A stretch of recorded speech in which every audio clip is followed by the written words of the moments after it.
This is an EWB production. Hi, I'm Emmy Birch. And I am Sandy Thornton, and this is the Take Us With You podcast. Hey, Sandy, what's the Take Us With You podcast all about? So glad you asked. In a sea of badness coming out of every news station, let's provide some light, laughter, and levity to this strange time we are living in. I'm so glad that we're going to be going with you wherever it is you're going. Thanks for taking us with you. Welcome to the show. Hello, and welcome to the Take Us With You podcast. I'm Emmy. Hi, I'm Sandy. We're so glad you're listening. How are you, Sandy?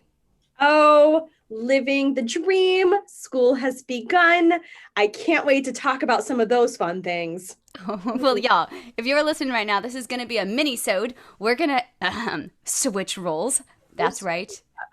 I have a news article for you. And I have all the dad jokes. Oh, I'm so excited. And then we're just going to unpack, like, what's school been like and reflections on the first days of classes and students. And I painted my fingernails look like the magic school bus. So that's all there is to that. And who is the lady on the mat? Mrs. Frizzle? Yes. Yeah, man. Yes, no one's going to steal my magic this year. What? Yeah, we're in it to win it. If you live in the general Ohio region, school has begun. Same in the South. Most people. And guys, it's a jungle out there. That's all I'm going to say. We'll talk about it. We'll unpack it. It's going to be great. But let's jump in, shall we? Yeah, you want to kick us off with some dad jokes? I do. All right, here we go. What do you call an average radio? I don't know. Stereotypical. Some generations might not know what a stereo is. No. I actually teach that in my rock and roll class. Like, what is a stereo and where did it come from? Right. Yes. Like, what is this weird thing? My kids have a boombox in their bedroom. Stereotypical. I am anything but stereotypical. You're rocking it like 1997 up in the house. Yeah. All right, next one. Where do worms sleep? Worms. In the dirt? In flower beds. Flowers. I need to introduce you to ZZ Topper. He's my plant that I got to commemorate the start of the school year. This is ZZ Topper. He's a ZZ Zenzi plant. Put him forward. We're losing his top. There he is. Isn't he so cute? And he we disappeared God, into the background. So hard. Yay! Oh, I love flower beds. I don't have anything that flowers. Although, hey, my snake plant flowered. Snake plants do not normally flower. Oh, I thought they did. I thought they just got a little. Every 10 years. They do every 10 years, and it's when they're being drama queens. So my snake plant flowered. But other than that, I only have green plants. Now, I was going to ask you that. So, Emmy, are you like a green thumb person? Do you have like plants in and around your house? So my grandmother is a green thumber. Okay. And she had told me that I am getting her fern. She has like an almost 100-year-old fern. So it's nearing the end of its life, but if anything were to happen to my grandma, I get the fern. So she's been teaching me how to take care of plants for a couple years. And I started with the Christmas cactus. You have to talk to them, yes. And now I have a lot of plants. I think we have almost 20 in our house. Oh my God. I didn't even know. Yeah, there's a lot. Jack Diddley alive in my house. I have a cactus that my friend gave me for my birthday it is hanging. It is still alive. God, it's like a Christmas miracle over there. And then I have two other little plants that basically won't get above this high. I don't know. So I kind of geared myself towards succulents and cacti because they're actually harder than you think. And not have to think about them. But I find that I give my plants too much love and they often die because I'm afraid that they're going to get too dry. So I overwater them. Mine are drama queens because I talk to them daily, play music for them either on the piano or I sing to them or I play like music for them. And I play a lot of ZZ Top for ZZ Topper, just so you know. Obviously. I mean, he has to like rock and roll. But yes, when I give them too much attention, it's kind of like life when you are giving it too much attention. Shit hits the ceiling fan. Yes. It's like my children. I love it. Okay, so you have children, I have plants. It's like, yeah, whatever. Great dad jokes. Good job. I have a news article. I'm not reading it to you. I'm summarizing it. That's my favorite. Go on. I have a favorite FedEx man. So this is let's digress. This is actually a local story to Emmy's Yeah. like literal neighborhood. Yeah, so this is a story in my neighborhood. So I have a favorite FedEx man. He loves his job. Just loves it. Always smiling, playing loud music, having a great day, doing his job, delivering packages in a really timely and very quick pace. And I haven't seen him in a while. And he typically like comes down my road, not necessarily for me because we get packages delivered someplace else because it's safer. And he hasn't been coming down because I haven't gotten the normal like noise of his great jams. And then I read an article. FedEx truck takes out palm trees. Home Slice decided to show up on the job. Here's the spoiler alert. He had been drinking and smoking, and instead of delivering said packages, he hit a couple parked cars and took out 3 palm trees. I'm thinking he probably always came to work, maybe drinking and smoking and dodged the proverbial bullet every time. Who knows? But why the palm trees? Why did you take out the palm trees? I mean, I guess if it's between a human and a palm tree, go for the Take out a shrub. Take out a shrub. Shrubs are ugly. Take out a shrub. Not a palm tree. They are so majestic and minding their own business. Truth. Oh, so it's. But I'm really sad. I have not followed up because I'm kind of devastated by the whole He hasn't thing. been back, right? He's No, like, FedEx said in the article, we do not condone this behavior. He no longer works for us. But he was the happiest FedEx man. but none of these shenanigans are going down in the land of Savannah. You cannot pull shenanigans like that, folks at home, and think that you're going to keep your FedEx job. You're not.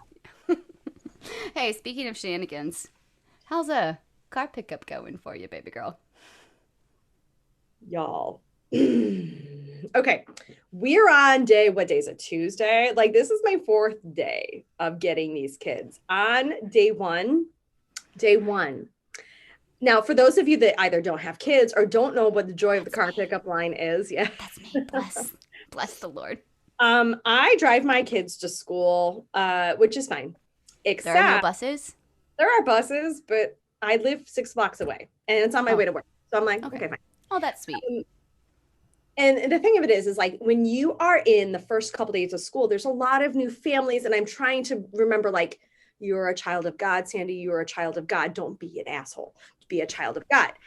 But the first thing I think every time is, friends, I understand if it's your first rodeo, but you got to teach your kids the tuck and roll. Like, nobody has time to stop their car, sit, make their kid a sandwich, make sure everything is done, make sure their shoes are tied, then get out and get them, and then get them to. No, you slow to a roll. You open the door and say, get out.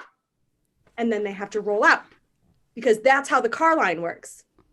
But the first couple days, it's just mayhem because nobody knows that yet. So we're in that phase. And then the pickup.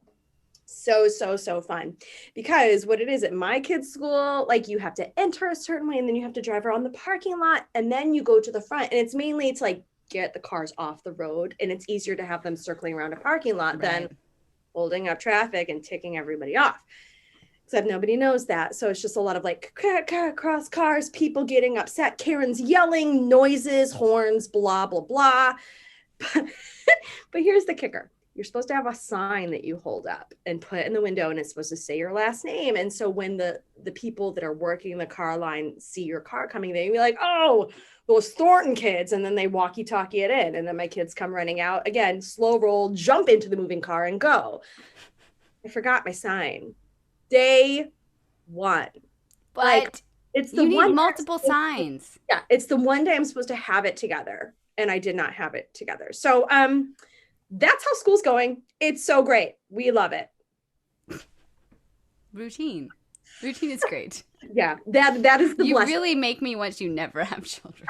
I mean, there's like 652 million reasons why I need to not have children. I don't understand how this could be birth control. Doesn't this sound fun to you? Oh my God. Yeah, let me go dedicate my afternoon to go be in car rider pickup. My favorite is watching all the first time that students email you. So like, I've gotten my favorite.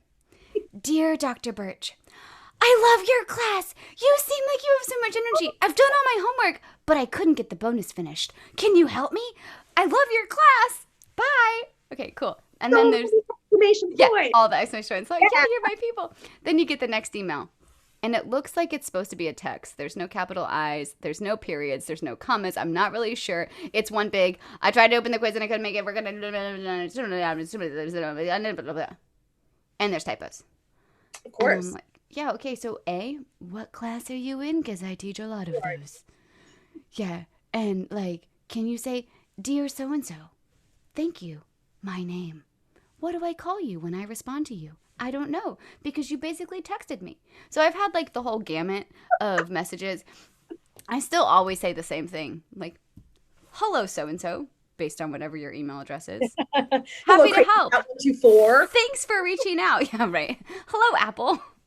Oh. Sometimes they do sign their name so interesting. But I love those early stages of communication when you can tell someone has really thought about the email they are sending you. And yeah, then others haven't at all. So what's etiquette? Like, should it be, is it okay that they're sending me text style emails? No, I don't think it's okay at all. So. I think it's the opposite. And also, where is the training coming in? I guess is my big question. Like, who teaches you how to send emails? Does that happen from your parents? Does it happen from high school teachers? Does it happen in college orientation? Because, I mean, you should know that by now. It's in my syllabus. Oh my gosh. Yeah. I put it in my syllabus. This is one of the life skills. I call it my soft skills section. These are all the soft skills we're going to work on in class. This is how we work on them. Not just music, guys. It's not. No. It's called being a human. You learn it. You got to learn it. It's just like the stop, drop, and roll. Stop, drop, and freaking roll. Get out of my car. Go! Oh my God. I would pay dollars to sit in the front seat for your car rider duties. Well, today, my oldest is 11. He was being a real pill because he hasn't mastered how to take his backpack off of his back to sit in the car. So he like has this ginormous backpack and he just decides to like flop in and he sits in the passenger seat. And I'm like, Kieran, it's no wonder you can't buckle. You have like this big growth on your back. Take it off, put it on the front.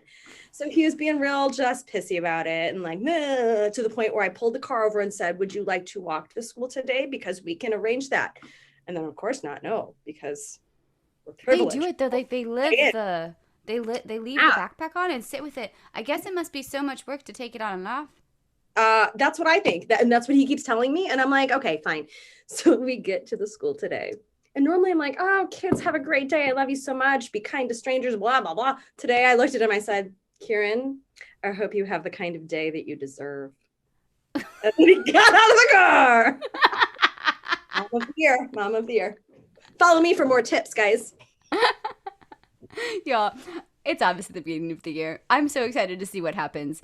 We have started. We are rolling. The car has let us out, and we are in the school building. A building, yes. Finding the positives. Oh, this has been so much fun. This was hopefully a shorter episode, our friends. We want to make sure you have plenty of time to get to car rider pickup or drop off or stop, roll, and get out of the car before anyone honks their horn. Just kick them out of the car. Just kick them out. That's my advice. Okay.